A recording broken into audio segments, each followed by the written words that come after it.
सबसे पहले स्वतंत्रता दिवस की सभी को मुबारकबाद। और हमारे स्वतंत्रता सैनिक जिन्होंने आज़ादी की लड़ाई में अपना योगदान दिया, हमारे सैनिक जो बॉर्डर पर रहकर हमारी दिन रात रक्षा करते हैं, मैं उनको सलाम करता हूँ। कुछ लोग ऐसे होते हैं जिन्होंने शादी तो करके रखी हुई है, ऑलरेडी शादीशुदा हैं, लेकिन वो अपनी शादी से संतुष्ट नहीं हैं, दूसरी शादी करना चाहते हैं। एज़ पर लोग क्या वैधता होगी, क्या सज़ा होगी? जी हाँ, मैं आईपीसी के सेक्शन 494 सेक्शन 495 की बात करूँगा। बने रहिए मेरे साथ। आपका अपना चैनल है as per law new channel है, सब्सक्राइब कर लीजिए। मैं एडवोकेट अली मुर्तज़ा। तो चलिए टॉपिक शुरू करते हैं और बात करते हैं कि आपने पहले से एक शादी की हुई है, ऑलरेडी आप शादीशुदा हैं, एक लीगल मैरिज आपने की है, उसके बावजूद आप दूसरी शादी कर लेते हैं, तो इंडियन कानून के अनुसार आपको क्या परेशानी झेलनी पड़ सकती है, क्या सज़ा हो सकती है? दोस्तों, यह एक क्रिमिनल ऑफेंस है और इंडियन पेनल कोड यानी आईपीसी के सेक्शन 494 में दिया गया है। यानी अगर आप पहले से शादीशुदा हैं, आपने पहले शादी की हुई है और अपनी ज़िंदगी के रहते हुए या अपनी वाइफ हस्बैंड के रहते हुए आप दूसरी शादी कर लेते हैं, तो आईपीसी के सेक्शन 494 में पनिशेबल ऑफेंस है। सज़ा आपको हो सकती है, जो कि 7 वर्ष और जुर्माना भी भरना पड़ सकता है। ये बिल्कुल क्लियर लॉ है, आईपीसी के सेक्शन 494 में दिया गया है।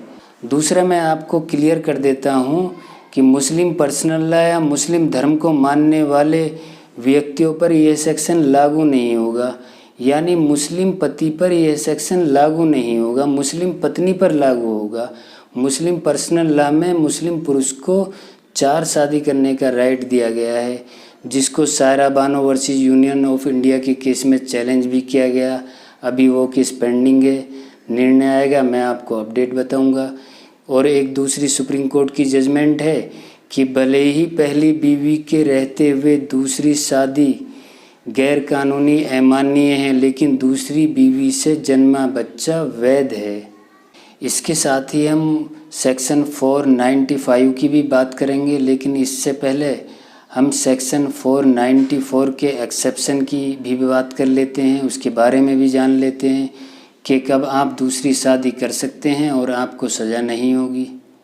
दोस्तों, दूसरी शादी आप तभी कर सकते हैं जहां की कॉम्पिटेंट कोर्ट ने आपको तलाक दे दिया है, आपके पास जजमेंट या डिक्री है, तभी आप दूसरी शादी कर सकते हैं।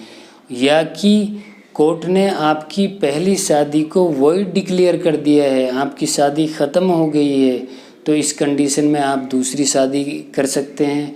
मतलब ये है कि आपके पास जजमेंट या डिक्री होनी चाहिए, तभी आप दूसरी शादी कर सकते हैं।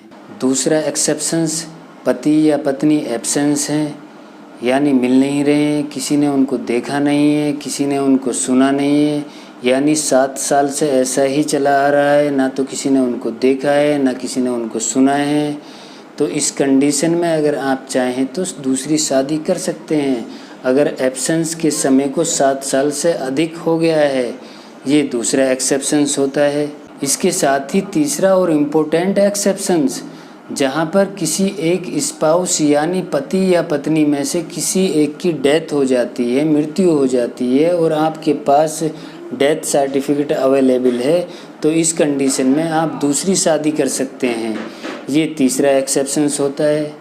और अब बात करेंगे आईपीसी के सेक्शन 495 की। इससे पहले जो हमने बात की थी वो आईपीसी के सेक्शन 494 की थी, जिसमें दूसरी शादी के लिए सज़ा का प्रावधान था 7 वर्ष और जुर्माना, जबकि सेक्शन 495 में सज़ा का प्रावधान 10 वर्ष और जुर्माना है।